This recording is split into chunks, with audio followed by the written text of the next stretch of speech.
નમસ્કાર મિત્રો, ગુજરાતની અંદર સૌથી મોટો કૃષિ મેળો અત્યારે યોજાઈ રહેલો છે ગાંધીનગરની અંદર.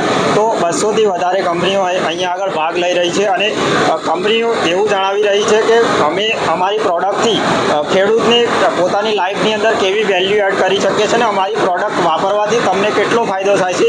તો એવી જ એક આ દોણ બનાવતી કંપની છે, તેમની પાસે આપણે માહિતી લેશું કે કેટલા પ્રકારનું તેઓ દોણ બનાવે છે અને તેમનું દોણ ખવડાવવાથી આપણે અન્ય દોણ ખવડાવવાથી કેટલો ફાયદો થાય છે. તો સાહેબ, ક્યાંથી આવો છો તમે?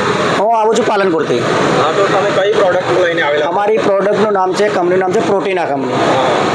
તો તમે ગાયો ભેંસો માટે કેટલા પ્રકારનું પ્રોડક્ટો બનાવો છો? અમારી પાસે ગાયને ભેંસ બંને માટે લગભગ કાફ સ્ટાર્ટરથી માંડી હિપર ટ્રાન્ઝિશન અને દૂધ માટે અમારી સૌથી નીચી રેન્જ છે ઉન્નતિ 8,000, 10,000 અને હેલ્ધી બુસ્ટર.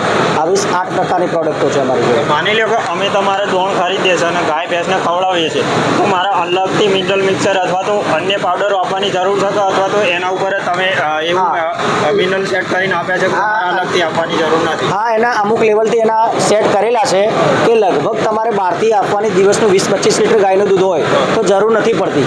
પણ ધારો કે તમારી ગાયો સાયલેજના ઉપર એકલા ઉપર ડિપેન્ડન્ટ હોય, લીલો ચારો સારો ના મળતો હોય અને દૂધ 25 લીટર ઉપર હોય તો તમારે બહારથી પણ સપ્લિમેન્ટ આપવું પડતું હોય. તો સાહેબ, હું એ જાણવાની કોશિશ કરીશ કે મારી ગાય 10 લીટર દૂધ આપે છે એક ટાઈમનું, તો મારે આ કેટલા કિલો આપવાની રહેશે? જો તમારી ગાય 10 લીટર દિવસનું દૂધ આપતી હોય તો મતલબ કે દિવસનું 10 લીટર આપતી હોય, એક ટાઈમનું 10 લીટર, દિવસનું 20 લીટર દૂધ હોય તો લીટરે તમારે 500 ગ્રામ દૂધ આપવાનું, જેમાં બોડી મેન્ટેનન્સ અને એનું પ્રોડક્શન બધું આવી જાય છે.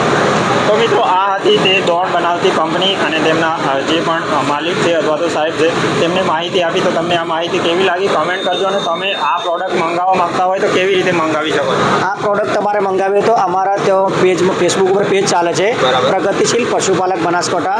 એના માધ્યમથી તમે અમારો કોન્ટેક્ટ કરી શકો છો. અને અમે જે વસ્તુ લઈને નીકળ્યા છો એનો એક જ હેતુ છે કે પહેલાં જાનવરની હેલ્થ અને પછી ખેડૂતની વેલ્થ. બરાબર, જો તંદુરસ્ત પશુઓ છે તો તંદુરસ્ત ખેડૂત થઈ શકશે.